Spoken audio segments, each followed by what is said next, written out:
नमो सिद्धार्ण नमो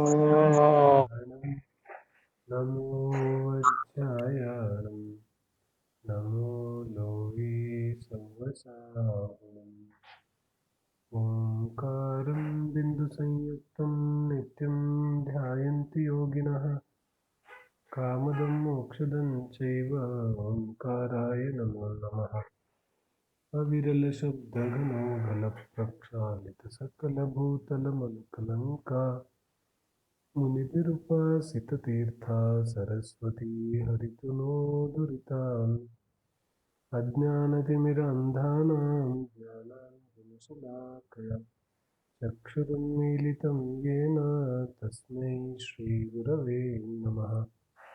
मङ्गलं भगवान् वीरो मङ्गलं गौतमो गणी मङ्गलं कुन्दकुन्दार्यो जैनधर्मोऽस्तु मङ्गलम् सर्वमङ्गलमाङ्गल्यं सर्वकल्याणकारकं प्रधानं सर्वधर्माणां जैनं जयतु शासनम् श्रीमत्परमगम्भीरं स्याद्वा दामोहलाञ्छनं जीयात्रैलोक्यनाथस्य शासनं जिनशासनम्।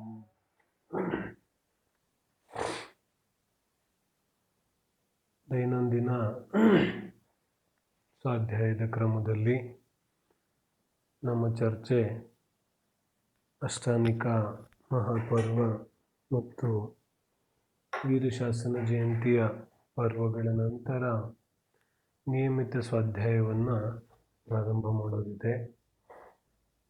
ನಮ್ಮ ಹಿಂದಿನ ಚರ್ಚೆ ದ್ರವ್ಯಗಳನ್ನು ಆಧರಿಸಿ ನಡೀತಾ ಇತ್ತು. ಯಾವುದಕ್ಕೆ ದ್ರವ್ಯ ಅಂತ ಕರೀತಾರೆ, ದ್ರವ್ಯಗಳ ಸ್ವರೂಪ ಯಾವ ರೀತಿಯಾಗಿದೆ, ಯಾವ ರೀತಿ ದ್ರವ್ಯಗಳನ್ನು ತಿಳಿದ್ರೆ ಯಾವ ರೀತಿಯಾದ ಲಾಭ ನಮಗೆ ಆಗುತ್ತೆ ಅನ್ನೋದನ್ನು ನಾವು ತಿಳಿತಾ ಇದ್ದೇವೆ. ಮುಖ್ಯವಾಗಿ ಕಳೆದ ಸ್ವಾಧ್ಯಾಯಗಳಲ್ಲಿ ಜೀವದ್ರವ್ಯ ಮತ್ತು ವಿಶೇಷವಾಗಿ ಪುದ್ಗಲ ದ್ರವ್ಯದ ವಿಚಾರವನ್ನು ನಾವು ತಿಳಿದಿದ್ದೇವೆ. ಪುದ್ಗಲ ದ್ರವ್ಯದ ವಿಚಾರದ ನಂತರ ಮುಂದಿನ ದ್ರವ್ಯಗಳ ಬಗ್ಗೆ ನಾವು ಚರ್ಚೆ ಮಾಡೋದಿದೆ. ಪುದ್ಗಲ ದ್ರವ್ಯದ ಬಗ್ಗೆ ಕೂಡ ಹಲವಾರು ರೀತಿಯಲ್ಲಿ ಹಲವಾರು ಚರ್ಚೆಗಳು ಜನಾಗಮದಲ್ಲಿ ಸಿಗುತ್ತೆ. ಪುದ್ಗಲದ ಚರ್ಚೆ ಬಹಳ ಸೂಕ್ಷ್ಮ ಚರ್ಚೆ ಇದೆ. ಹಾಗಾಗಿ ಇನ್ನು ಉಳಿದ ವಿಚಾರಗಳ ಪುದ್ಗಲ ಪರಮಾಣು ಮತ್ತು ಪುದ್ಗಲ ಸ್ಕಂಧ, ಅವುಗಳ ಬಂಧ, ದ್ರವ್ಯಕರ್ಮದ ಬಂಧ ಇತ್ಯಾದಿ ವಿಚಾರವಾಗಿ ನಾವು ಮತ್ತೆ ಪುನಃ ವಿಶೇಷವಾಗಿ ಚರ್ಚೆ ಮಾಡೋದಿದೆ.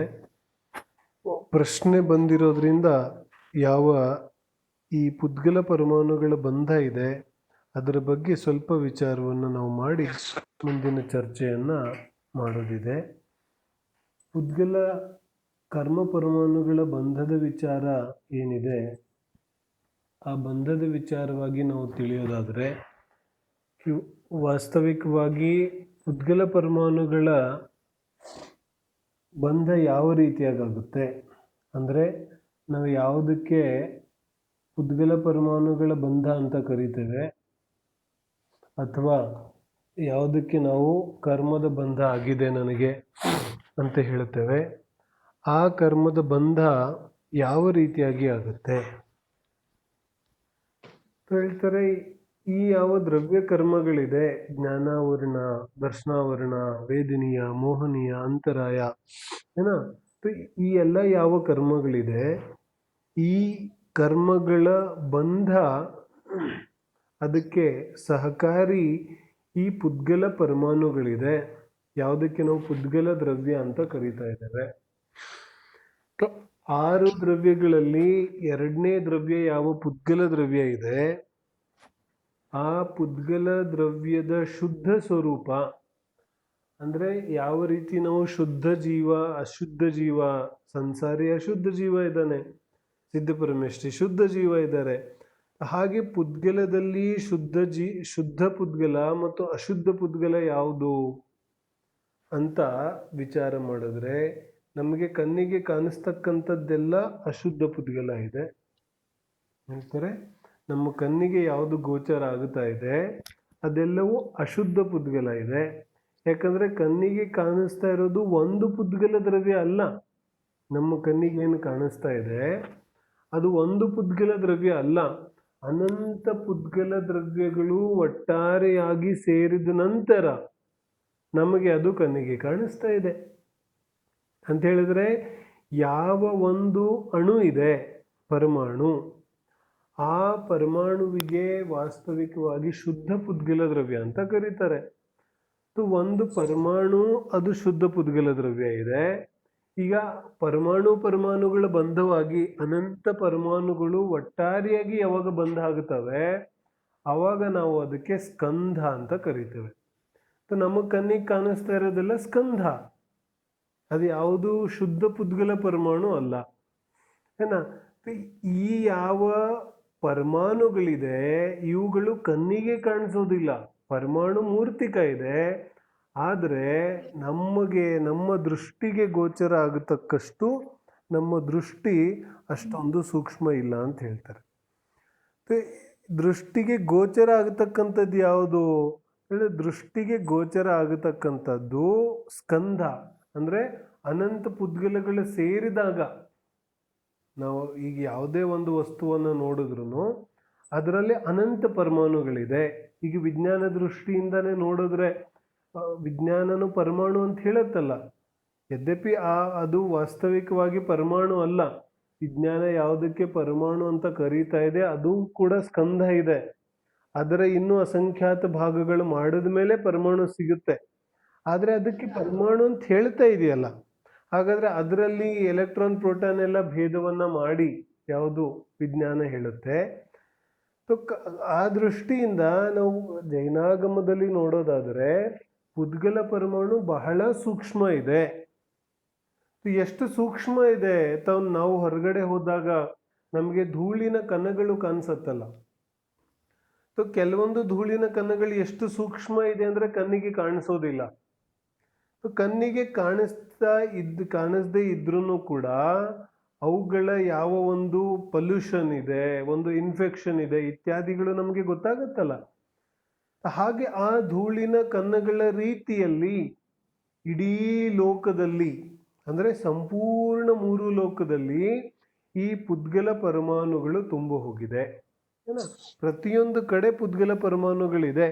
ಎಲ್ಲಿ ಪುದ್ಗಲ ಪರಮಾಣುಗಳಿಲ್ಲ, ಪ್ರತಿಯೊಂದು ಜಾಗದಲ್ಲಿ ಪುದ್ಗಲ ಪರಮಾಣು ಇರೋ ಕಾರಣದಿಂದನೇ ನಾವು ಯಾವ ಅಂತರ್ಜಾಲ, ಯಾವುದಕ್ಕೆ ನಾವು ಇಂಟರ್ನೆಟ್ ಅಂತೀವಿ, ಇದನ್ನೆಲ್ಲ ಬಳಸಲಿಕ್ಕೆ ಸಾಧ್ಯ ಆಗಿದ್ದು ಯಾವುದರಿಂದ, ಪ್ರತಿಯೊಂದು ಕ್ಷೇತ್ರದಲ್ಲಿ ಯಾವ ಪುದ್ಗಲ ಪರಮಾಣುಗಳಿದೆ ಅವುಗಳು ಲಭ್ಯ ಇದೆ.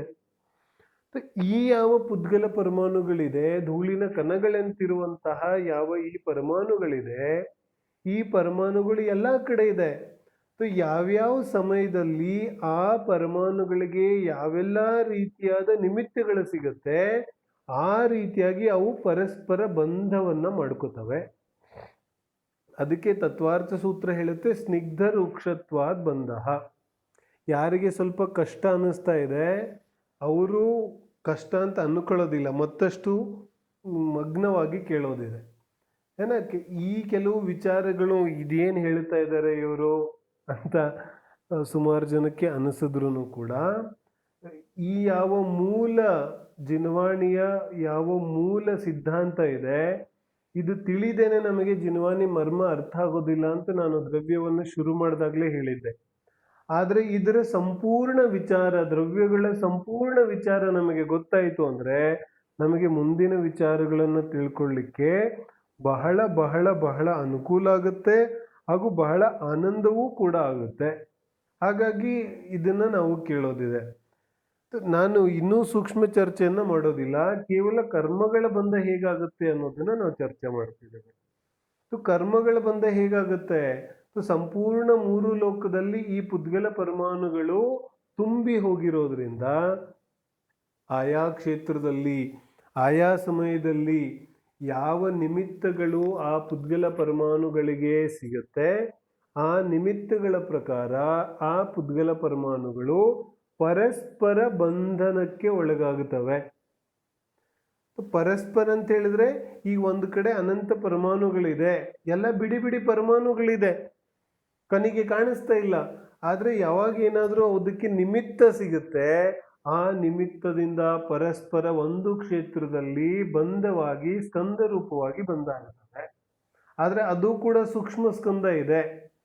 ಸಮಯ ಸಾರದಲ್ಲಿ ಉದಾಹರಣೆ ಕೊಡ್ತಾರಲ್ಲ, ಒಬ್ಬ ವ್ಯಕ್ತಿ ಮೈಗೆ ತನ್ನ ದೇಹಕ್ಕೆ ಎಣ್ಣೆ ಮಾಲಿಶನ್ನ ಮಾಡಿ ಎಣ್ಣೆ ಹಚ್ಕೊಂಡು ಹೊರಗಡೆ ಬಂದು ಮೈದಾನದಲ್ಲಿ ನಿಂತ್ರೆ ಏನಾಗುತ್ತೆ?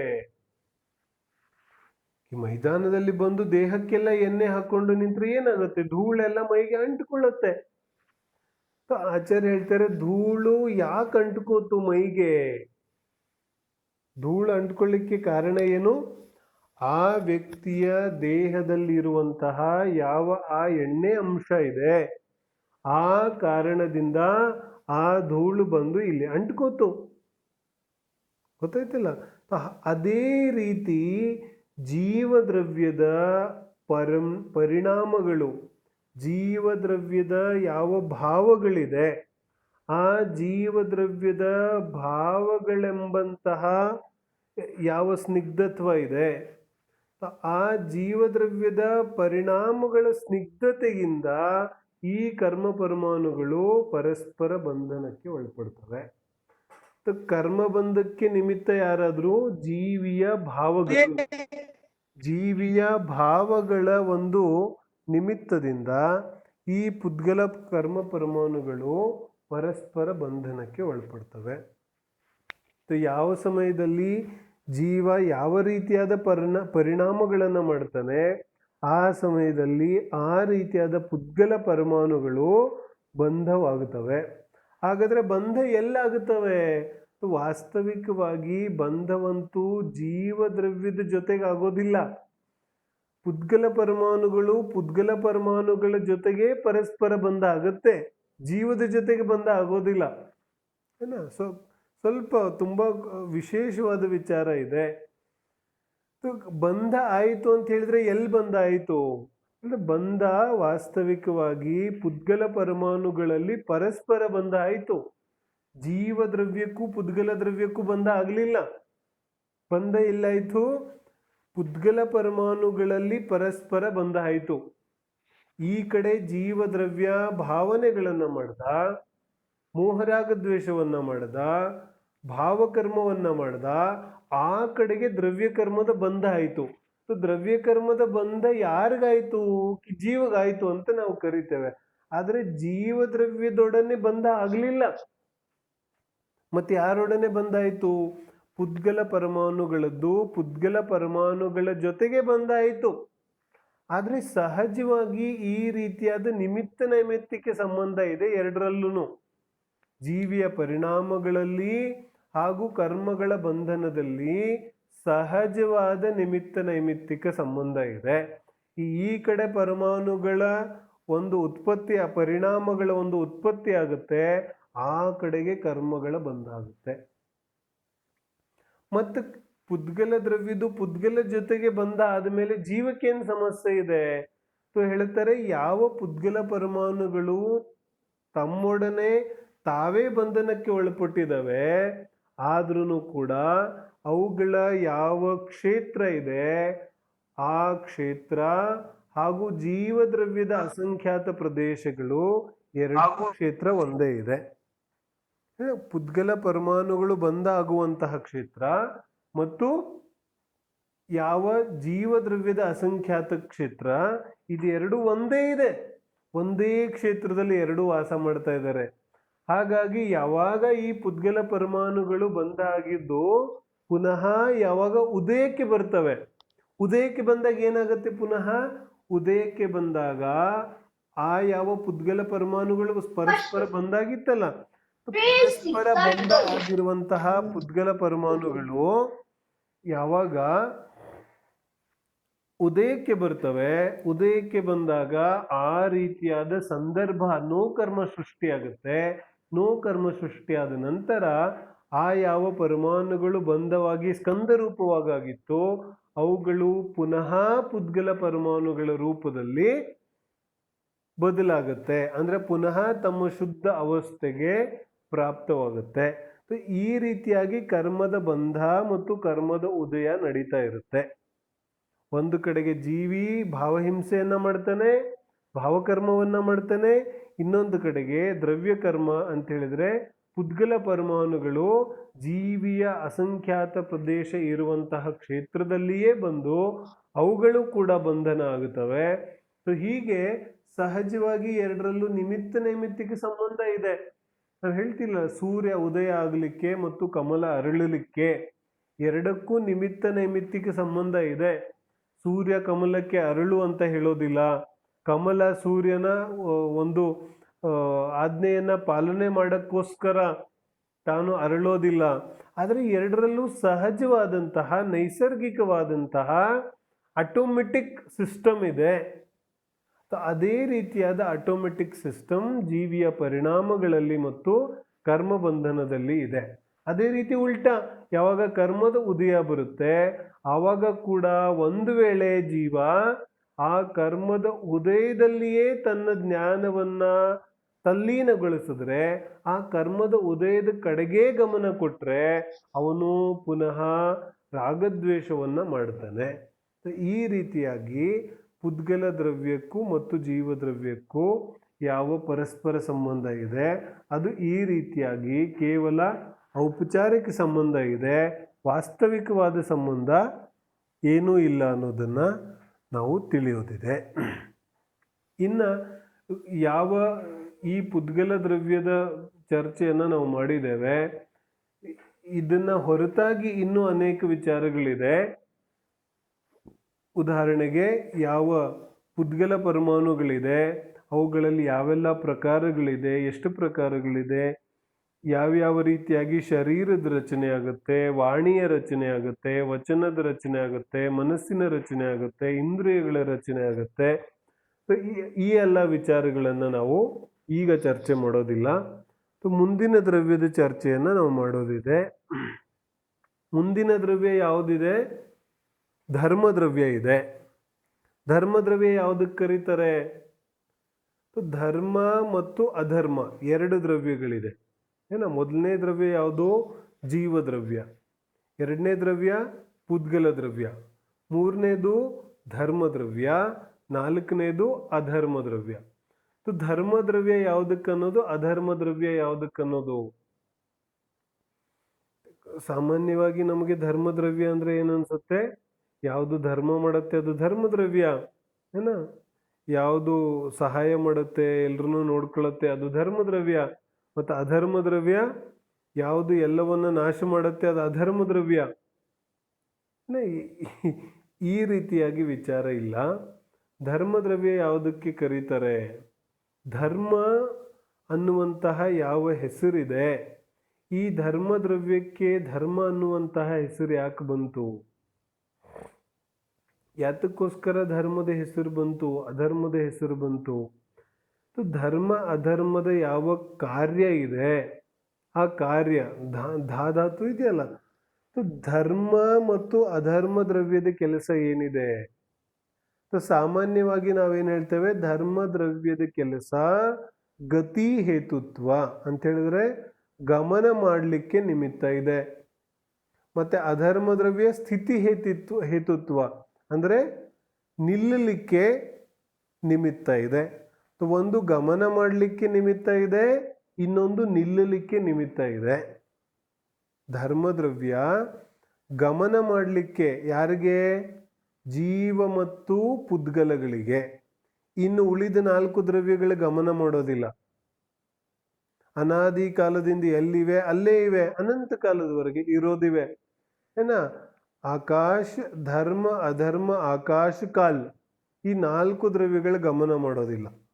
ಗಮನ ಮಾಡುವಂತಹ ಕೆಲಸ ಕೇವಲ ಜೀವ ಮತ್ತು ಪುದ್ಗಲ ಮಾಡ್ತಾನೆ. ಇದು ನಾವು ವ್ಯವಹಾರ ಗಮನವನ್ನ ಹೇಳ್ತಾ ಇದ್ದೀವಿ. ನಿಶ್ಚಯವಾಗಿ ಕ್ರಿಯಾವತಿ ಶಕ್ತಿ ಎಲ್ಲದರಲ್ಲೂ ಇದೆ. ಜೀವ ಮತ್ತು ಪುದ್ಗಲಗಳಿಗೆ ಗಮನ ಮಾಡಲಿಕ್ಕೆ ನಿಮಿತ್ತ ಯಾರಿದ್ದಾರೆ? ಧರ್ಮದ್ರವ್ಯ ಇದೆ.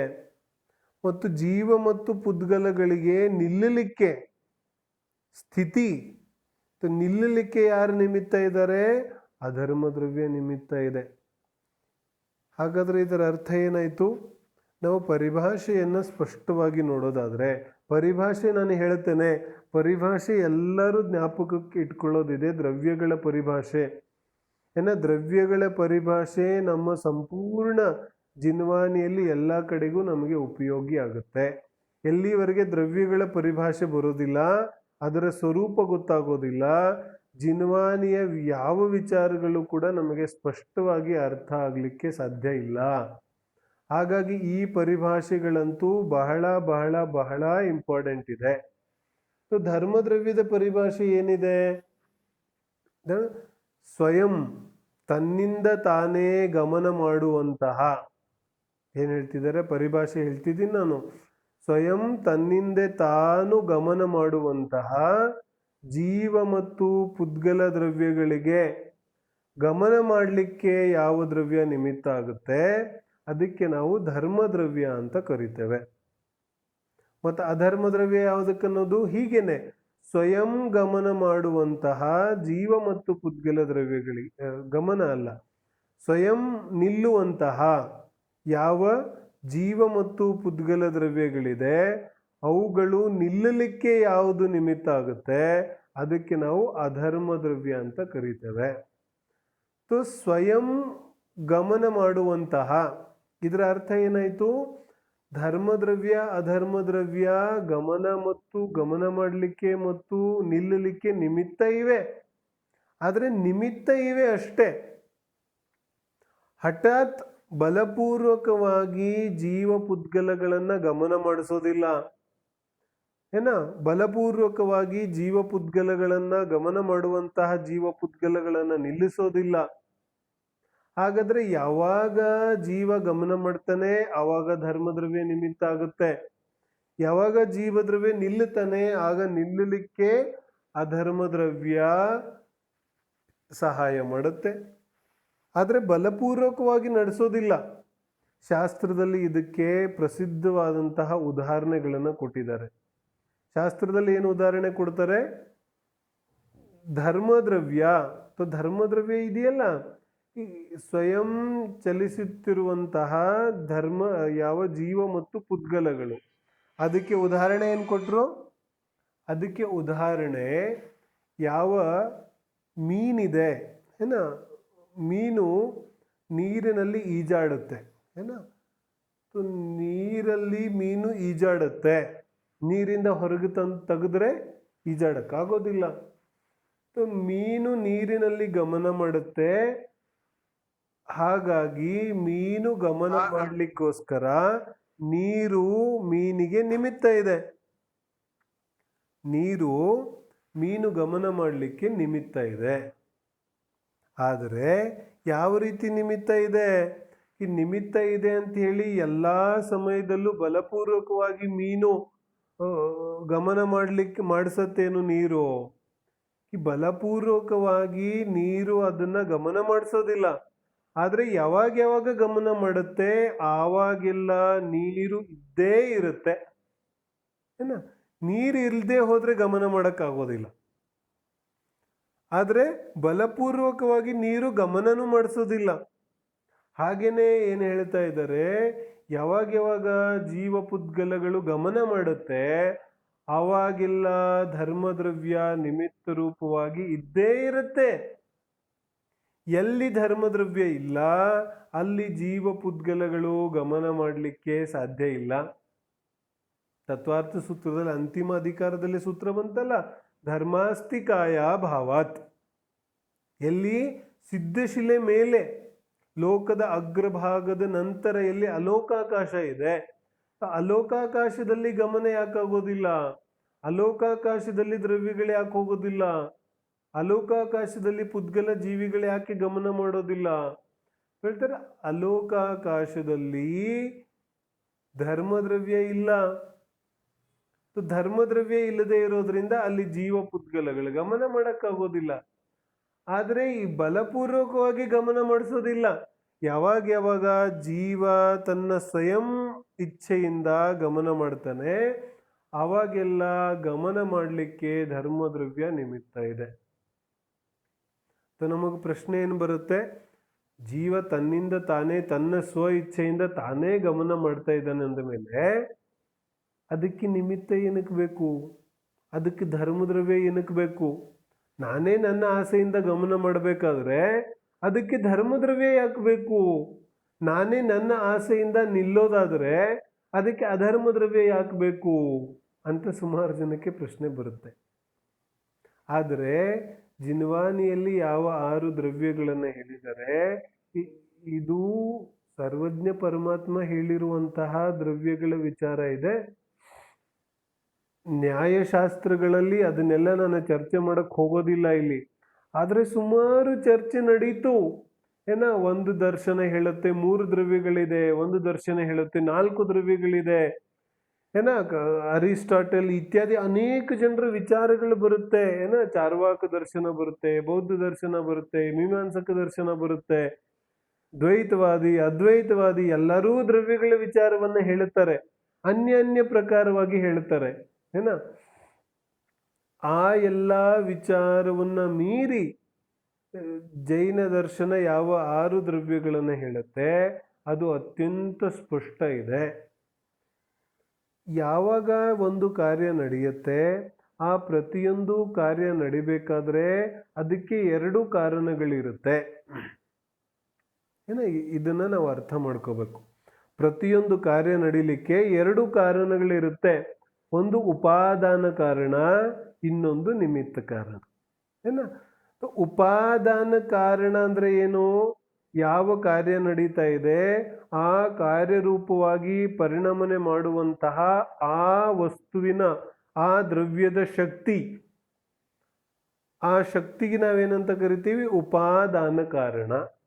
ಉಪಾದಾನ ಅಂದ್ರೆ ಆ ದ್ರವ್ಯದ ಸ್ವಯಂ ಅರ್ಹತೆ, ಆ ದ್ರವ್ಯದ ಸ್ವಯಂ ಯೋಗ್ಯತೆ, ಆ ವಸ್ತುವಿನ ಸ್ವಯಂ ಸಾಮರ್ಥ್ಯ ಯಾವ ರೀತಿಯಾಗಿ ಆ ಕಾರ್ಯರೂಪವಾಗಿ ಪರಿಣಮಿಸುವಂತಹ ಸಾಮರ್ಥ್ಯ. ಒಂದು ಬೀಜದಲ್ಲಿ ಮರ ರೂಪವಾಗಿ ಪರಿಣಮನೆ ಆಗುವಂತಹ ಸಾಮರ್ಥ್ಯ ಆ ಬೀಜದಲ್ಲಿದೆ. ಹಾಗಾದ್ರೆ ಮರ ರೂಪ ಕಾರ್ಯ ಯಾವುದು ಆಗೋದಿದೆ, ಆ ಮರ ರೂಪವಾದಂತಹ ಕಾರ್ಯದ ಉಪಾದಾನ ಕಾರಣ ಯಾರು ಅಂತ ಹೇಳಿದ್ರೆ ಆ ಬೀಜ ಸ್ವಯಂ ಉಪಾದಾನ ಕಾರಣ ಇದೆ. ಯಾಕಂದ್ರೆ ಅದೇ ಸ್ವಯಂ ಒಂದು ದೊಡ್ಡ ಹೆಮ್ಮರವಾಗಿ ಬೆಳೆಯುವಂತಹ ಸಾಮರ್ಥ್ಯವನ್ನ ಹೊಂದಿದೆ. ಮತ್ತೆ ನಿಮಿತ್ತ ಕಾರಣ ಯಾರು ಹೇಳ್ತಾರೆ? ಬೀಜ ಏನು ಮರ ರೂಪವಾಗಿ ಹೆಮ್ಮರವಾಗಿ ಪರಿಣಮನೆ ಆಗುವಂತಹ ಸಾಮರ್ಥ್ಯವನ್ನು ಹೊಂದಿದೆ, ಆದ್ರೆ ಅದಕ್ಕೆ ನಿಮಿತ್ತ ಕಾರಣ ಬೇಕಲ್ಲ. ಆ ಬೀಜವನ್ನ ಭೂಮಿಯಲ್ಲಿ ಹಾಕೋನ್ಬೇಕು, ಅದಕ್ಕೆ ಗೊಬ್ಬರ ಹಾಕೋನ್ಬೇಕು, ಅದಕ್ಕೆ ಮಳೆ ಬೇಕು ಅಥವಾ ನೀರು ಹಾಕೋನ್ಬೇಕು, ಇತ್ಯಾದಿ ಕ್ರಿಯೆಗಳಿದೆಯಲ್ಲ, ಇದೆಲ್ಲ ನಿಮಿತ್ತ ಕಾರಣಗಳಿದೆ. ಈ ನಿಮಿತ್ತ ಕಾರಣಗಳಿಲ್ಲದೇನೂ ಕೆಲಸ ಆಗೋದಿಲ್ಲ. ಈ ನಿಮಿತ್ತ ಕಾರಣಗಳೂ ಬೇಕು, ಅದರ ಜೊತೆಗೆ ಉಪಾದಾನದಲ್ಲಿ ಶಕ್ತಿನೂ ಬೇಕು. ಆದ್ರೆ ನಾವು ಯಾವುದನ್ನ ನೋಡೋದಿದೆ? ನಾವು ಉಪಾದಾನ ಕಾರಣವನ್ನ ನೋಡೋದಿದೆ. ಆದ್ರೆ ಅನೇಕ ಸಲ ನಾವು ನಿಮಿತ್ತ ಕಾರಣವನ್ನ ಕೂಡ ನೋಡಬೇಕಾಗುತ್ತೆ. ಆದ್ರೆ ನಿಮಿತ್ತಗಳು ಸದಾ ಕಾಲ ವಿದ್ಯಮಾನ ಇರುತ್ತೆ. ಇದನ್ನ ನಾವು ಸ್ಪಷ್ಟವಾಗಿ ಅರ್ಥ ಮಾಡ್ಕೊಳ್ಳೋದಿದೆ, ಸ್ವಲ್ಪ ಗಮನ ಕೊಟ್ಟು. ಏನ್ ಹೇಳ್ತಾರೆ? ನಿಮಿತ್ತಗಳು ಸದಾ ಕಾಲ ವಿದ್ಯಮಾನ ಇರಬಹುದಿದೆ, ಆದ್ರೆ ಕೆಲಸ ಯಾವಾಗುತ್ತೆ? ಯಾವಾಗ ಆಯಾ ದ್ರವ್ಯದಲ್ಲಿ ಉಪಾದಾನ ಯೋಗ್ಯತೆ ಉಂಟಾಗುತ್ತೆ ಆವಾಗ ಕೆಲಸ ಆಗುತ್ತೆ. ನಿಮಿತ್ತ ಸದಾಕಾಲ ಇದೆ. ಉದಾಹರಣೆಗೆ ನಮ್ಮ ಸ್ವಾಧ್ಯಾಯ ದಿನ ನಡೀತಾ ಇದೆ, ಅಥವಾ ಯಾವ ಸಮಯ ಸಾರ ಪ್ರವಚನ ಸಾರ ಇತ್ಯಾದಿ ಗ್ರಂಥಗಳು ತುಂಬಾ ಕಾಲದಿಂದ ಇದೆ. ಆದ್ರೆ ಅವುಗಳ ವಿಚಾರವನ್ನ ಯಾವಾಗ ನಾವು ತಿಳ್ಕೊತೇವೆ ಅಂತ ಹೇಳಿದ್ರೆ ನಮ್ಮಲ್ಲಿ ಯಾವಾಗ ಉಪಾದಾನ ಯೋಗ್ಯತೆ ಉಂಟಾಗುತ್ತೆ. ನಿಮಿತ್ತ ಸದಾಕಾಲ ಇದೆ, ನಿಮಿತ್ತ ಇಲ್ಲವೇನೋ? ನಾವು ಯಾವಾಗಿಂದ ಜನ್ಮ ಹೊಂದಿದ್ದೇವೆ ಅವಾಗಿಂದಂತೂ ಶಾಸ್ತ್ರಗಳು ಇದ್ದೇ ಇದೆ. ಆದ್ರೆ ಆ ಶಾಸ್ತ್ರಗಳು ಇವಾಗ ನಮಗೆ ನಿಮಿತ್ತ ಆಗುತ್ತಾ ಇದೆ. ಹಾಗಾದ್ರೆ ನಿಮಿತ್ತ ಅವಾಗ್ಲೂ ಇತ್ತು ತಾನೆ? ಅದು ಹಾಗಾದ್ರೆ ಉಪಾದಾನದಲ್ಲಿ ಯಾವಾಗ ಯೋಗ್ಯತೆ ಉಂಟಾಗುತ್ತೆ, ಆಗ ಆ ಯಾವ ವಸ್ತುಗಳು, ಆ ಯಾವ ಪರಿಸ್ಥಿತಿ, ಆ ಯಾವ ವಿಚಾರಗಳಿದೆ ಅವುಗಳಿಗೆ ನಿಮಿತ್ತ ಅಂತ ಹೆಸರು ಕೊಡ್ತೇವೆ. ಆದರೆ ಅವು ಮೊದಲಿಂದ ವಿದ್ಯಮಾನ ಇವೆ. ಹಾಗಾಗಿ ನಿಮಿತ್ತಗಳಿಂದ ಕೆಲಸ ಆಗೋದಿಲ್ಲ. ಕೆಲಸ ಉಪಾದಾನದಿಂದ ಆಗುತ್ತೆ, ಆದ್ರೆ ನಿಮಿತ್ತಗಳಿಲ್ಲದೇನೂ ಕೆಲಸ ಆಗೋದಿಲ್ಲ. ಯಾಕಂದ್ರೆ ನಿಮಿತ್ತದ ಲಭ್ಯತೆ, ನಿಮಿತ್ತದ ಉಪಸ್ಥಿತಿ, ನಿಮಿತ್ತದ ಪ್ರೆಸೆನ್ಸ್ ಅಲ್ಲಿ ಇದ್ದೇ ಇರುತ್ತೆ. ಹಾಗಾಗಿ ಯಾವ ಧರ್ಮದ್ರವ್ಯ ಇದೆ ಹಾಗೂ ಅಧರ್ಮದ್ರವ್ಯ ಇದೆ, ಅವುಗಳ ಯಾವ ನಿಮಿತ್ತ ರೂಪ ಉಪಸ್ಥಿತಿ ಇದೆ ಅದು ಸದಾಕಾಲ ಇರಲೇಬೇಕಾಗುತ್ತೆ. ಯಾಕಂದ್ರೆ ಕಾರ್ಯ ಎರಡೂ ಕಾರಣಗಳಿಂದ ಆಗುತ್ತೆ. ಬರೀ ಉಪಾದಾನ ಇದ್ರೂ ಕೆಲಸ ಆಗೋದಿಲ್ವಲ್ಲ. ಉಪಾದಾನದಲ್ಲಿ ಶಕ್ತಿ ಇದೆ ಅಂದ್ರೆ ಆ ಕಾರ್ಯ ಆಗ್ಲಿಕ್ಕೆ ಒಂದು ನಿಮಿತ್ತ ಕಾರಣವೂ ಕೂಡ ಅಲ್ಲಿ ಇದ್ದೇ ಇರುತ್ತೆ. ಹಾಗಾದ್ರೆ ಜೀವ ಯಾವಾಗ ಗಮನ ಮಾಡ್ತಾನೆ ಅವಾಗ ಅವನು ತನ್ನ ಸ್ವಯಂ ಯೋಗ್ಯತೆಯಿಂದ ಗಮನ ಮಾಡ್ತಾನೆ, ತನ್ನ ಕ್ರಿಯಾವತಿ ಶಕ್ತಿಯಿಂದ ಗಮನ ಮಾಡ್ತಾನೆ. ಆದ್ರೆ ಅಲ್ಲಿ ಯಾರಾದ್ರೂ ನಿಮಿತ್ತ ಇರ್ಬೇಕಲ್ಲ. ನೆನಂತಾನೆ, ನಾನು ಎಕ್ಸಾಮ್ ಬರ್ದೆ ಯಾಕೋಸ್ಕರ? ಯಾಕಂದ್ರೆ ಅನೇಕ ಕಾರಣಗಳನ್ನು ನಾವು ಹೇಳ್ಬೋದು. ನಾನು ಮನೆ ಕಟ್ಟದೆ, ಹೆಂಗ್ ಕಟ್ಟದೆ? ಅನೇಕ ಕಾರಣಗಳನ್ನು ನಾವು ಎಣಿಸ್ಬೋದು, ನಿಮಿತ್ತ ಕಾರಣಗಳನ್ನ ಏನ. ಆದ್ರೆ ಉಪಾದಾನ ಯೋಗ್ಯತೆ ಯಾರಲ್ಲಿದೆ? ಆ ಪುದ್ಗಲ ಪರಮಾಣುಗಳಲ್ಲಿ ಮನೆ ರೂಪವಾಗಿ ಪರಿಣಮನೆ ಆಗುವಂತಹ ಸಾಮರ್ಥ್ಯ ಆ ಪುದ್ಗಲ ಪರಮಾಣುಗಳಲ್ಲಿದೆ. ಇನ್ನು ನಿಮಿತ್ತ ಕಾರಣ ಯಾರು? ನಾನು ಮನೆ ಕಟ್ಸೋನು ಏನ, ಅದರಲ್ಲಿ ಕೆಲಸ ಮಾಡುವಂತ ಕೆಲಸಗಾರರು ಇತ್ಯಾದಿ ಇತ್ಯಾದಿ, ಇವರೆಲ್ಲ ನಿಮಿತ್ತ ಇದ್ದಾರೆ. ಮೂಲ ಕಾರಣ ಯಾರಿದ್ದಾರೆ? ಪುದ್ಗಲ ಪರಮಾಣುಗಳಲ್ಲಿ ಆ ರೀತಿಯಾಗಿ ಪರಿಣಮಿಸುವಂತಹ ಸಾಮರ್ಥ್ಯ ಇದೆ. ನಾವು ನೋಡ್ತೇವೆ, ಬಾಗಿಲಿಗೆ ಹೊಸಲಿಗೆ ಯಾವ ರೀತಿಯಾದಂತಹ ಒಂದು ಮರ ಬೇಕು, ಹಲಿಗೆ ಬೇಕು, ಆ ರೀತಿಯಾದದ್ದು ಟೀ ಕುಡ್ಡು ಅದು ಇದು, ಆ ರೀತಿಯಾದನ್ನ ಹಾಕಿದ್ರೆ ಮಾತ್ರ ಅದು ಚೆನ್ನಾಗಿರುತ್ತೆ. ಬೇರೆದನ್ನ ಹಾಕಿದ್ರೆ ಬೇಗ ಇದೆಲ್ಲ ಏನಿದೆ? ಆಯಾ ಪುದ್ಗಲ ಪರಮಾಣುಗಳಲ್ಲಿ ಆ ರೀತಿಯಾಗಿ ಪರಿಣಮನೆ ಮಾಡುವಂತಹ ಸಾಮರ್ಥ್ಯ ಇದೆ. ಆ ಸಾಮರ್ಥ್ಯಕ್ಕೆ ನಾವು ಉಪಾದಾನ ಕಾರಣ ಅಂತ ಕರಿತೇವೆ. ಆದ್ರೆ ಕೆಲಸ ಯಾವಾಗುತ್ತೆ ಹೇಳ್ತಾರೆ? ಯಾವಾಗ ಆ ದ್ರವ್ಯ ಸ್ವಯಂ ಪರಿಣಮನೆ ಮಾಡುವಂತಹ ಸಾಮರ್ಥ್ಯವನ್ನ ಹೊಂದುತ್ತೆ, ಆಗ ಮಾತ್ರ ವಾಸ್ತವಿಕವಾಗಿ ಆ ಕಾರ್ಯ ನಡೆಯುತ್ತೆ. ಹಾಗಾಗಿ ಧರ್ಮ ಅಧರ್ಮ ದ್ರವ್ಯದ ವಿಚಾರದಲ್ಲೂ ನಾವು ಹಾಗೆ ತಿಳಿಬೇಕಾಗತ್ತೆ. ಜೀವ ತನ್ನ ಸ್ವಯಂ ಸಾಮರ್ಥ್ಯದಿಂದ, ಪುದ್ಗಲ ಪರಮಾಣು ಕೂಡ ತನ್ನ ಸ್ವಯಂ ಸಾಮರ್ಥ್ಯದಿಂದ, ತನ್ನ ಕ್ರಿಯಾವತಿ ಇತ್ಯಾದಿ ಸಾಮರ್ಥ್ಯದಿಂದ ಗಮನ ಮಾಡುತ್ತೆ. ಆದ್ರೆ ಯಾವಾಗ ಗಮನ ಮಾಡುತ್ತೆ, ಆ ಎಲ್ಲಾ ಸಮಯದಲ್ಲಿ ಅಲ್ಲಿ ಧರ್ಮದ್ರವ್ಯ ಇರುತ್ತೆ. ಮತ್ತೆ ಯಾವಾಗ ಗಮನ ಮಾಡುವಾಗ ನಿಲ್ಲುವಾಗ ಅಲ್ಲಿ ಅಧರ್ಮ ದ್ರವ್ಯ ಕೂಡ ಅಲ್ಲಿ ಇದ್ದೇ ಇರುತ್ತೆ, ಇರಲೇಬೇಕಾಗುತ್ತೆ. ಅಧರ್ಮ ದ್ರವ್ಯಕ್ಕೆ ಜಿನ್ವಾಣಿಯಲ್ಲಿ ಏನು ಉದಾಹರಣೆ ಕೊಡ್ತಾರೆ? ಅಧರ್ಮ ದ್ರವ್ಯಕ್ಕೆ ಜಿನ್ವಾಣಿಯಲ್ಲಿ ಮರ ಒಬ್ಬ ಪಥಿಕ ಇದ್ದಾನೆ, ಟ್ರಾವೆಲರ್, ಅವನು ಹೋಗ್ತಾ ಇದ್ದಾನೆ. ಮೊದಲೆಲ್ಲ ನಡ್ಕೊಂಡು ಹೋಗ್ತಿದ್ರಲ್ಲ, ಗಾಡಿ ಇಲ್ಲ, ಏನಿಲ್ಲ, ವೆಹಿಕಲ್ ಇಲ್ಲ. ವೆಹಿಕಲ್ಗೂ ಕೂಡ ಅನ್ವಯ ಆಗುತ್ತೆ. ನಾವು ಎಲ್ಲೋ ಹೈವೇಲಿ ಹೋಗ್ತಾ ಇದ್ದೇವೆ, ಎಲ್ಲಾದ್ರೂ ನಿಲ್ಲಿಸ್ಬೇಕು ಅಂದ್ರೆ ನಾವು ಎಲ್ಲಿ ಹೋಗಿ ನಿಲ್ಲಿಸ್ತೇವೆ? ಎಲ್ಲಾದ್ರೂ ಸೈಡ್ಗೆ ಒಂದು ಮರ ಗಿರ ನೋಡಿ ಅಲ್ಲಿ ಸೈಡ್ಗೆ ವೆಹಿಕಲ್ ಅನ್ನ ಪಾರ್ಕ್ ಮಾಡ್ತೇವೆ. ಹಾಗಾದ್ರೆ ಆಚಾರ್ಯ ಹೇಳ್ತಾರೆ, ಆ ಯಾವ ಮರ ಇದೆಯಲ್ಲ, ಆ ಮರ ನಾನು ಗಮನ ಮಾಡ್ತಿದ್ದೆ, ವೆಹಿಕಲ್ ಅಲ್ಲಿ ಕೂತ್ಕೊಂಡು ಗಮನ ಮಾಡ್ತಿದ್ದೆ. ಗಮನ ಮಾಡುವಂತವನಿಗೆ ಯಾವ ಆ ಮರ ಇದೆ ಅದು ನಿಲ್ಲಲಿಕ್ಕೆ ನಿಮಿತ್ತ ಆಗುತ್ತೆ. ಮರ ಬಲಪೂರ್ವಕವಾಗಿ ನನ್ನ ನಿಲ್ಸೋದಿಲ್ಲ. ಮರ ಏನು ಕೂಗಿ ನನಗೆ ಆರ್ಡರ್ ಮಾಡಲಿಲ್ಲ, ನಾನು ಇಲ್ಲಿದ್ದೀನಿ ಅದಕ್ಕೆ ನೀನು ಇಲ್ಲಿ ಬಂದು ನಿಲ್ಲಬೇಕು ಅಂತ. ಆದ್ರೆ ಯಾವ ಜೀವದ್ರವ್ಯಕ್ಕೆ ನಿಲ್ಲಬೇಕು ಅನ್ನೋ ಪರಿಣಾಮ ಆಗುತ್ತೆ, ಅವನು ಆ ಮರವನ್ನು ನೋಡಿ ನಿಲ್ಲುತ್ತಾನೆ. ಹಾಗಾದ್ರೆ ನಿಲ್ಲಲಿಕ್ಕೆ ಮರ ನಿಮಿತ್ತ ಕಾರಣ ಇದೆ. ಅದೇ ರೀತಿಯಾಗಿ ಯಾವಾಗ ಜೀವ ಪುದ್ಗಲಗಳು ಗಮನಪೂರ್ವಕವಾಗಿ ಸ್ಥಿತಿ ಮಾಡ್ತವೆ, ಗಮನಪೂರ್ವಕವಾಗಿ ಯಾವಾಗ ನಿಲ್ಲಲಿಕ್ಕೆ ಶುರು ಮಾಡ್ತವೆ ಅಥವಾ ನಿಲ್ಲಲಿಕ್ಕೆ ಯಾವುದು ನಿಮಿತ್ತ ಆಗುತ್ತೆ, ನಿಲ್ಲಲಿಕ್ಕೆ ಅಧರ್ಮ ದ್ರವ್ಯ ನಿಮಿತ್ತ ಆಗುತ್ತೆ. ಈ ರೀತಿ ಅಧರ್ಮ ದ್ರವ್ಯದ ಸ್ವರೂಪ ಇದೆ. ನಾವು ಸ್ವಲ್ಪ ಸ್ವಲ್ಪ ಚರ್ಚೆ ಮಾಡಿಕೊಂಡು ಮುಂದೆ ಹೋಗೋದಿದೆ. ಇದು ಅಧರ್ಮ ದ್ರವ್ಯದ ಮತ್ತು ಧರ್ಮ ದ್ರವ್ಯದ ಸ್ವರೂಪ ಇದೆ. ಇನ್ನ ಆಕಾಶ ದ್ರವ್ಯ ಮತ್ತು ಕಾಲ ದ್ರವ್ಯ. ಧರ್ಮ, ಅಧರ್ಮ, ಆಕಾಶ, ಕಾಲ್ ಇವು 6 ದ್ರವ್ಯಗಳಿದೆ. ಜೀವ, ಪುದ್ಗಲ, ಧರ್ಮ, ಅಧರ್ಮ, ಆಕಾಶ ಮತ್ತು ಕಾಲ. ಆಕಾಶ ದ್ರವ್ಯ ಯಾವುದಕ್ಕನ್ನೋದು? ಆಕಾಶ ಯಾವುದಕ್ಕನ್ನೋದು? ಆಕಾಶ ಯಾವುದು? ಇಲ್ಲಿ ಮೇಲೆ ನೀಲಿ ನೀಲಿ ಎಲ್ಲ ಕಾಣ್ತಾ ಇದೆಯಲ್ಲ, ಅದು ಆಕಾಶ. ಸ್ಕೈ ಅಂತೀವಿ, ಸ್ಕೈ ಅಲ್ಲ. ನಾವು ಸ್ಕೈ ವಿಚಾರ ಬಗ್ಗೆ ಮಾತಾಡ್ತಾ ಇಲ್ಲ. ಇಲ್ಲಿ ಆಕಾಶ ದ್ರವ್ಯದ ಬಗ್ಗೆ ಮಾತಾಡ್ತಾ ಇದ್ದಾನೆ. ಅದಕ್ಕೆ ಸ್ಪೇಸ್ ಅಂತ ಕರೀತಾರೆ ಸೈನ್ಸ್ ಅಲ್ಲಿ, ಸ್ಪೇಸ್ ಅಂತೇವೆ. ಆದರೆ ಸ್ಪೇಸ್ ವಾಸ್ತವಿಕವಾಗಿ ಆಕಾಶ ದ್ರವ್ಯವನ್ನ ಸಂಪೂರ್ಣವಾಗಿ ಒಂದು ಸ್ವರೂಪದಲ್ಲಿ ಹಿಡಿದಿಡ್ಲಿಕ್ಕೆ ಸಾಧ್ಯ ಇಲ್ಲ, ಆ ಶಬ್ದ ಕೂಡ. ಹಾಗಾಗಿ ಆಕಾಶ, ಆಕಾಶ ಅಂದ್ರೆ ಏನು? ಆಕಾಶ ಅಂದ್ರೆ ಅವಗಾಹ. ಅವಗಾಹ ಅಂದ್ರೆ ಜಾಗ, ಎಂಪ್ಟಿ ಸ್ಪೇಸ್. ಯಾವ ಖಾಲಿ ಜಾಗ ಇದೆ, ಪ್ರತಿಯೊಂದು ಯಾವ ಜೀವದ್ರವ್ಯ, ಯಾವ ಪುದ್ಗಲ ದ್ರವ್ಯ, ಧರ್ಮ ದ್ರವ್ಯ, ಅಧರ್ಮ ದ್ರವ್ಯ, ಕಾಲದ್ರವ್ಯ, ಇವುಗಳೆಲ್ಲ ಎಲ್ಲಿ ಇದ್ದಾವೆ, ಇವುಗಳೆಲ್ಲ ಯಾವ ಜಾಗದಲ್ಲಿ ಇದ್ದಾವೆ, ಈ ಯಾವ ಅವಗಾಹ ಇದೆ, ಈ ಯಾವ ಜಾಗ ಇದೆ, ಈ ಜಾಗಕ್ಕೆ ನಾವು ಆಕಾಶ ಅಂತ ಕರೀತಾರೆ. ಆಕಾಶದ ಕೆಲಸ ಏನಿದೆ?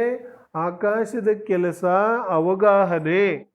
ಅವಗಾಹನೆ ಅಂದ್ರೆ ಅನ್ಯ 5 ದ್ರವ್ಯಗಳ ಸ್ಥಿತಿಗೆ, ಅನ್ಯ 5 ದ್ರವ್ಯಗಳ ವಾಸ ಮಾಡಲಿಕ್ಕೆ ಜಾಗವನ್ನ ಕೊಡೋರು ಯಾರು ಅಂತ ಹೇಳಿದ್ರೆ ಅದು ಆಕಾಶ ದ್ರವ್ಯ.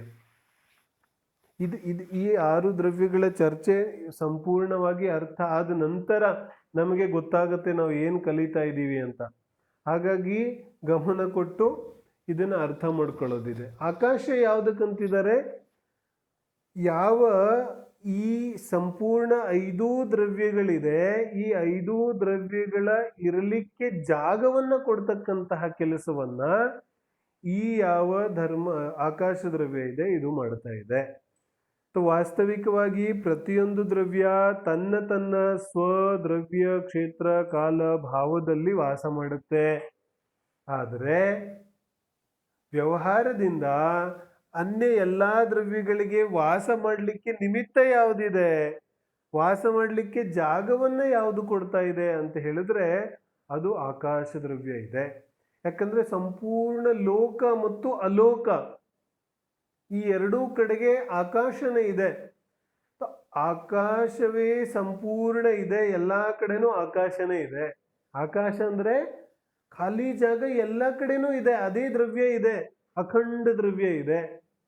2 ಪ್ರಕಾರದ ಆಕಾಶ ದ್ರವ್ಯಗಳಿಲ್ಲ. ನಾವು ಆಕಾಶ ದ್ರವ್ಯದಲ್ಲಿ 2 ಭೇದವನ್ನ ಮಾಡ್ತೇವಲ್ಲ, ಒಂದು ಲೋಕಾಕಾಶ, ಇನ್ನೊಂದು ಅಲೋಕಾಕಾಶ. ಧರ್ಮ ದ್ರವ್ಯದಲ್ಲಿ 2 ಭೇದ, ಒಂದು ಲೋಕಾಕಾಶ, ಇನ್ನೊಂದು ಅಲೋಕಾಕಾಶ. ಲೋಕಾಕಾಶ ಯಾವುದಕ್ಕಂತೀವಿ? ಯಾವ ಜಾಗದಲ್ಲಿ 5-6 ದ್ರವ್ಯಗಳಿರುತ್ತೆ ಅದಕ್ಕೆ ನಾವು ಲೋಕಾಕಾಶ ಅಂತೀವಿ. ಮತ್ತು ಯಾವ ಆಕಾಶದಲ್ಲಿ ಕೇವಲ ಆಕಾಶ ಇರುತ್ತೆ, ಅನ್ಯ 5 ದ್ರವ್ಯಗಳಿರೋದಿಲ್ಲ, ಆ ಜಾಗಕ್ಕೆ ಅಲೋಕಾಕಾಶ ಅಂತೀವಿ. ಏನಾ? ಅಲೋಕಾಕಾಶ ಅಂತ ಸೆಪರೇಟ್ ಏನಿಲ್ಲ. ಮತ್ತು ಅಲೋಕಾಕಾಶ ಯಾವುದಕ್ಕಂದ್ವಿ? ಯಾವ ಜಾಗದಲ್ಲಿ ಅನ್ಯ 5 ದ್ರವ್ಯಗಳು ವಿದ್ಯಮಾನ ಇಲ್ಲ ಆ ಜಾಗಕ್ಕೆ ಅಲೋಕಾಕಾಶ ಅಂತೀವಿ. ಮತ್ತು ಯಾವ ಆಕಾಶದಲ್ಲಿ 5 ದ್ರವ್ಯಗಳಿದೆ ಅದಕ್ಕೆ ನಾವು ಲೋಕಾಕಾಶ ಅಂತ ಕರೆದ್ವಿ. ಅಲೋಕಾಕಾಶ ಕೂಡ ಆಕಾಶನೇ ಇದೆ, ಅಲೋಕಾಕಾಶ ಕೂಡ ಇದೇ ಆಕಾಶ ದ್ರವ್ಯ ಇದೆ. ಆಕಾಶ ದ್ರವ್ಯದಲ್ಲಿ 2 ಭೇದ ಆಗಿಲ್ಲ, ಲೋಕಾಕಾಶ ಬೇರೆ ಮತ್ತು ಅಲೋಕಾಕಾಶ ಬೇರೆ ಅಂತ. ಆಕಾಶ ದ್ರವ್ಯ ಒಂದೇ ಅಖಂಡ ದ್ರವ್ಯ ಇದೆ. ಆದ್ರೆ ಆಕಾಶ ದ್ರವ್ಯದ ಎಷ್ಟು ಜಾಗದಲ್ಲಿ 5 ದ್ರವ್ಯಗಳಿರುತ್ತೆ ಅಷ್ಟು ಜಾಗಕ್ಕೆ ನಾವು ಲೋಕಾಕಾಶ ಅಂತ ಕರಿತೇವೆ.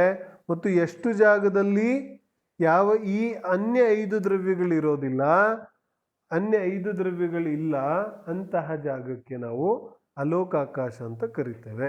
ಆದರೆ ಆಕಾಶ ದ್ರವ್ಯವಂತೂ ಒಂದೇ ಅಖಂಡ ದ್ರವ್ಯ ಇದೆ. ಸೊ ಇದಕ್ಕೆ ನಾವು ಆಕಾಶ ದ್ರವ್ಯ ಅಂತ ಕರಿತೇವೆ. ಅಂದರೆ ಜಾಗವನ್ನು ಕೊಡ್ತಕ್ಕಂತಹ ಕಾರ್ಯವನ್ನು ಆಕಾಶ ದ್ರವ್ಯ ಮಾಡುತ್ತೆ. ಇದಾದ ಮೇಲೆ ಕಾಲದ್ರವ್ಯ. ಕಾಲದ್ರವ್ಯ ಯಾವುದಕ್ಕೆ ಕರೀತಾ ಇದ್ದೀವಿ? ಕಾಲದ್ರವ್ಯ ಹೇಳುತ್ತೆ, ನಾನು ಸಂಪೂರ್ಣ ವಿಶ್ವದ ಪರಿಣಮನೆಗೆ ನಿಮಿತ್ತ ಇದ್ದೇನೆ. ಕಾಲದ್ರವ್ಯ ಏನು ಮಾಡ್ತಾ ಇದೆ? ಪರಿಣಮನೆಗೆ ನಿಮಿತ್ತ ಇದೆ.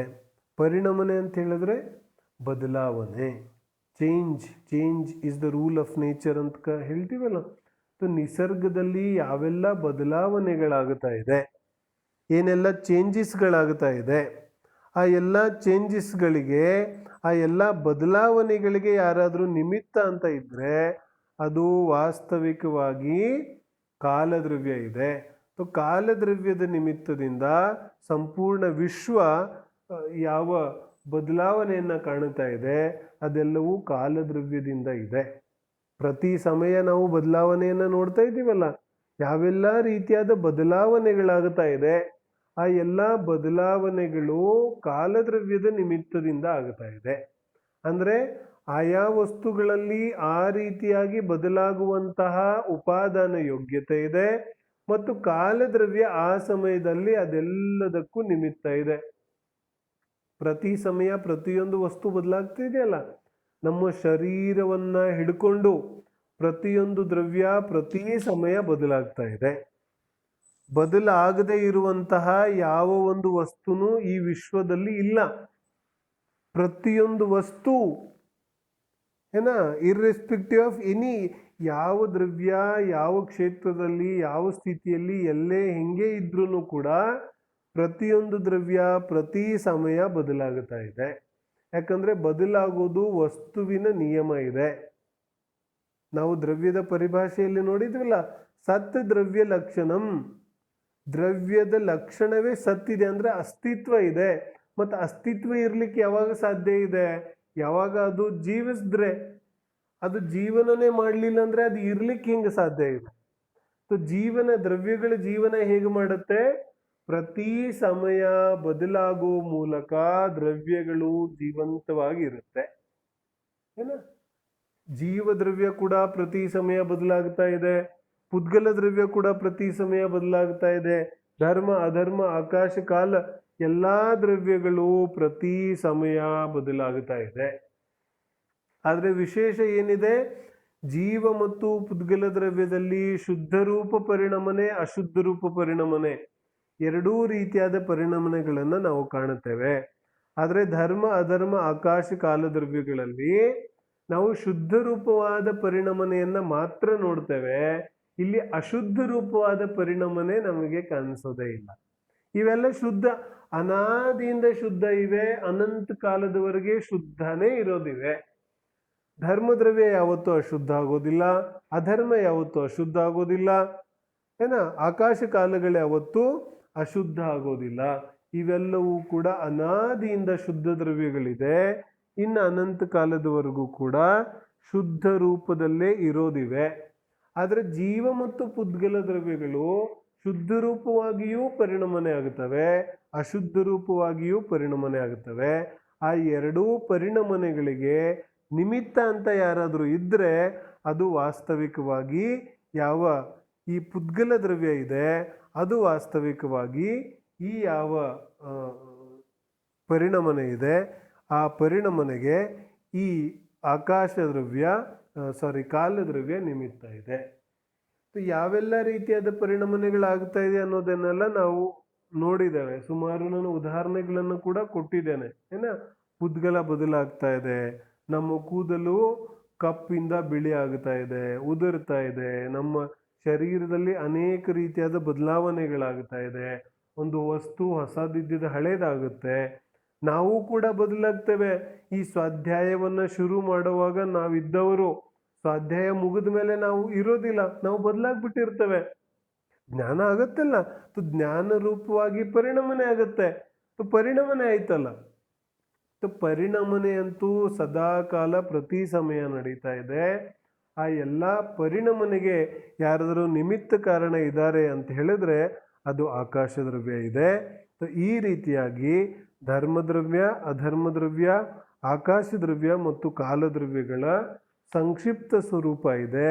ಇನ್ನು ಇವುಗಳ ವಿಶೇಷ ಸ್ವರೂಪವನ್ನ ಅಥವಾ ಇವುಗಳನ್ನು ತಿಳಿಯೋದ್ರಿಂದ ಯಾವೆಲ್ಲ ಲಾಭಗಳಿದೆ, ಜಿನವಾನಿಯಲ್ಲಿ ಇವುಗಳ ಪ್ರಯೋಗ ಯಾವ ರೀತಿಯಾಗಿದೆ, ಇವುಗಳಿಂದ ಯಾವೆಲ್ಲ ವಿಶೇಷ ವಿಚಾರಗಳು ನಮಗೆ ಅರ್ಥ ಆಗುತ್ತೆ, ಮತ್ತು ಆ ಮೂಲಕ ನಾವು ಯಾವ ಒಂದು ವೀತರಾಗತೆಯನ್ನ, ಯಾವ ಒಂದು ಸಮತಾಭಾವವನ್ನ, ದ್ರವ್ಯಗಳ ವಿಚಾರವನ್ನ ತಿಳಿಯೋದ್ರಿಂದ ಹೇಗೆ ಪಡಿಲಿಕ್ಕೆ ಸಾಧ್ಯ ಇದೆ ಅನ್ನುವಂತಹ ವಿಚಾರಗಳನ್ನ ನಾವು ಮುಂದಿನ ಸ್ವಾಧ್ಯಾಯದಲ್ಲಿ